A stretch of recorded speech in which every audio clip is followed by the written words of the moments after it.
Okay guys, we went on a pretty extensive tour of this 4Runner, and I'm sure if you are familiar with 4Runners, not much is different here, as the car really hasn't changed that much over the past decade. But this is the 2023 4Runner 40th Anniversary Edition, and if you haven't joined me on our full tour review, I'm going to take you guys on a quick tour of the exterior before we take this thing on a drive. Beautiful, beautiful sunset right now. And so this is the 2023 4Runner 40th Anniversary Edition. It is actually a really cool looking truck. So basically we are celebrating the 40th anniversary of the 4Runner, and we get these really cool retro Toyota graphics that hark back to their older trucks in the 20th century. Really love this kind of theme. It's graphics on this side, it's on the other side, as well as you got unique fascia with a little bit more of a muscular Toyota looking front end. You got Toyota spelt out up front. I really like that. You have LED high beams, the rest are all halogen. You do have LED fog lights on the lower end as well. Really love the fascia. I think the 4Runner has aged design wise fantastically. I think it still looks like a really great truck, even though it is over 10 years old. You get these also really cool unique bronze wheels. I think those look epic as well. Nice big beefy tires on there. Back here, of course, we have the iconic rear glass that kind of slides down as well. LED rear taillights, massive rear boot as well, and of course it's a manual trunk. You do have a backup camera, which is horrible, but we're not going to get into that. Huge amount of trunk space. Love these little Easter eggs for the 4Runner 40th Anniversary Edition. Bronze badges as well. You also got this nice 40th Anniversary Edition badge as well back here. Not much has changed in the interior though, so let's go take this thing on a drive. 40th anniversary stuff all throughout as well. I like that. Let's go take it on a drive now. Okay guys, so let's take this 4Runner 40th Anniversary Edition on a drive. As you can see, we do have Apple CarPlay in this one now, and Android Auto as well. If it sometimes works, sometimes doesn't. Okay, well, it's working now. Nonetheless, we're gonna take this thing on a drive. We have a 5-speed automatic gearbox over here. We have a 4-liter naturally aspirated big old V6 engine under the hood. We have our 4 high. We have low 4 and normal. We're driving in rear-wheel drive, so this is our controller for that. If you go for a higher end 4Runner, you're gonna get a little bit more controls for different differentials and stuff, a little more off-road control. This one doesn't have too many features. We don't get the 360 camera option, which isn't that good anyways, so don't really need it. And that's pretty much it. We do have additional more 8-track buttons over here, as well as a traction control button, home link and all that stuff. But let's take this on a little bit of drive. Now, the 4Runner, like I said, I'm sure we all know, has been on sale for the past, over 10 years now, since 2009. And, well, it's definitely feeling its age, at least in the technology department, but that doesn't really make a big difference because this thing has actually sold its best sales ever in 2021. And this is a car that came out in 2009. And I think that's just a testament to people like traditional things. Not only do they like traditional things, but they like reliable things. And this 4Runner is both of those. It's traditional and ultra reliable. These things will run forever. Big old naturally aspirated V6 under the hood. It's been proven to go endless amounts of miles, hundreds of thousands, possibly even 1 million miles. I wouldn't be surprised. And of course, this 5-speed automatic gearbox is pretty simple. You know, the new trucks from Toyota have 10 speeds, so more things could go wrong. The hybrids now, all that stuff. So people like this traditional SUV shape. Now on the road, the 4Runner is not the best, but I actually have come to like it a little bit. So driving it this past week, you know, this is a body on frame truck at the end of the day. And so we have the ladder frame chassis, live rear axle out back, and this suspension, I have to say, is really soft, both on and off-road. And I think it has an absolutely fantastic ride quality, actually, for the 4Runner. I've actually really like this car just because of that feature. Completely different type of vehicle, but I did just get out of the Mazda CX-50 Meridian Edition. That's a unibody crossover vehicle, though nonetheless it is trying to be some sort of off-road version. And the big thing they missed out on there is that they didn't make a softer suspension setup. It was way too stiff, both on and off-road, I think, for that type of vehicle. And I think this is really a fantastic balance right here. Now this engine, oh boy, definitely likes to wring itself out. It has around 270-ish horsepower and around 280 pound-feet of torque. Again, naturally aspirated. You have a 5-speed automatic gearbox, like I said, and you can put it into like an S mode. If you really want to, you could manually go through the gears.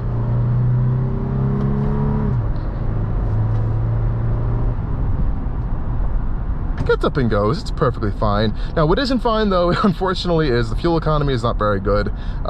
You're gonna get max probably around 20 miles to the gallon. On the highway, that's probably where you're gonna get that. Otherwise, it's gonna be around 17 or 18 miles to the gallon on average. That's just what you're gonna get. It's an older vehicle, old, big, naturally aspirated engine, old technology, and that's just what you're gonna be getting there. So if you can't deal with the fuel economy, I wouldn't choose the 4Runner, but I actually have really come to like it. Now, the steering wheel itself is really nice, at least with the leather wrapping. It is heated. There's a heated button over here. We have our older style Toyota controls, so you do actually have radar cruise control in this one, which is shocking. That's a more recent feature, obviously, and you do have blind spot monitoring as well, and I think a pre-collision avoidance system as well, which is really fantastic. On the road handling, you know, is not good, and that's not where the big highlights of this truck really are. Nonetheless, it is fine to drive around on the daily basis. You have a fantastic amount of visibility around around you completely. Huge big windows, really tall SUV driving position as well. I think it's fantastic. Steering itself is very light and loose, which you would kind of expect with a bigger truck, kind of more off-road oriented vehicle. This actually does help in off-road settings, but obviously on the road, it isn't the most confidence-inspiring thing on the planet. I have gotten used to it though over this past week.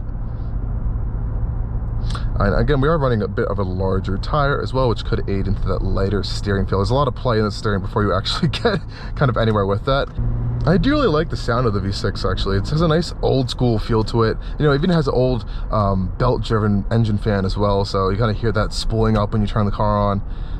I don't know, it has a cool, like, older vibe to it. I really do like it. You know, and these vehicles were pretty popular back in the day. These big ladder frame chassis, live rear axle, off-roader type SUVs. Those were SUVs, and the car-like SUVs we see today have kind of taken over the market, and people still really like these cars. They want this bigger, more robust, more, I guess, actually pretty more reliable types of vehicles in the long run, and durable as well. Now, one little weird downside I've actually noticed is that it can only tow up to 5,000 pounds. I'm not sure if that's due to the gearbox or the engine, but even like a Dodge Durango can tow more, and that's a unibody chassis. So that's a little bit of an interesting thing, but I think you'll be doing this reliably in this thing with all these big old toughened parts. Now I want to take you guys on a little bit of a off-road section. I wouldn't call it too much off-road, but it is a dirt road.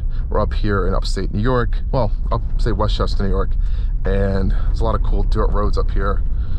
It's a good place to kind of get a good test of the 4Runner, because at the end of the day, these more common spec 4Runners are just going to be driven around daily on normal roads. Not all people are taking these off roads. Where I live personally, I live in the suburbs, and all I see are 4Runners actually now that I'm looking at it. There's all kinds of 4Runners, and I actually today saw this exact car drive right past me, and the look on these people's faces were like, oh my gosh, there's another one. And I think that look kind of came from, there's only 4,040 of these for the entire US market, so it's a pretty cool limited edition, and it was an exact spec to it, so that was pretty funny.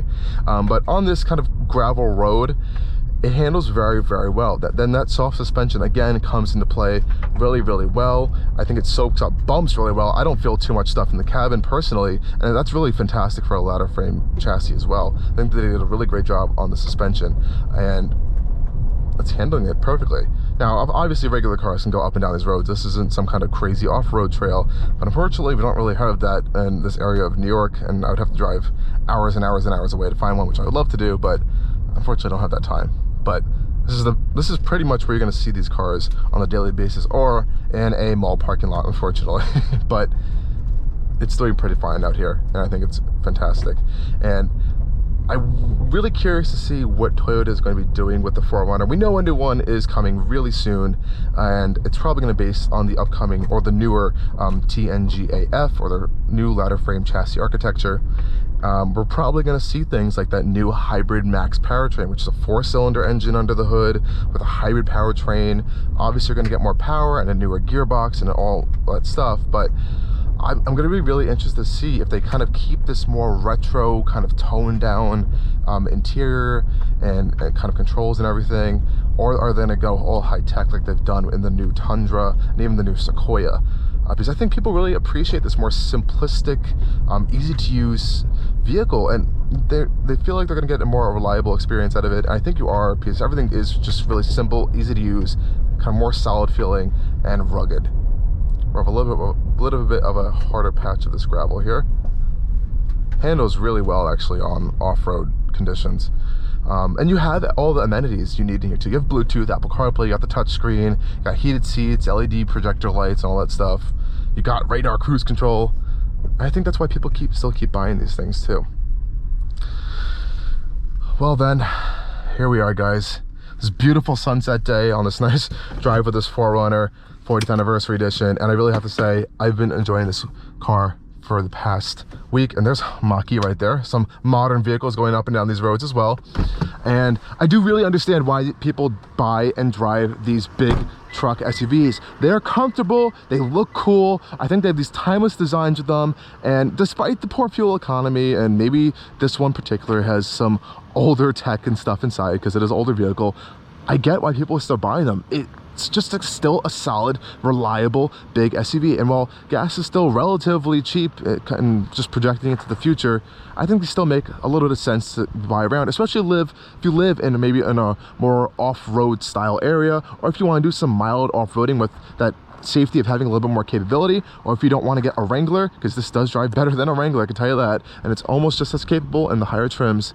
This is still a very solid choice. So thank you for Toyota for providing this 4Runner 40th anniversary edition for me for the week to test out, and I'm really looking forward to see what they're coming out with in the future. Cheers, guys.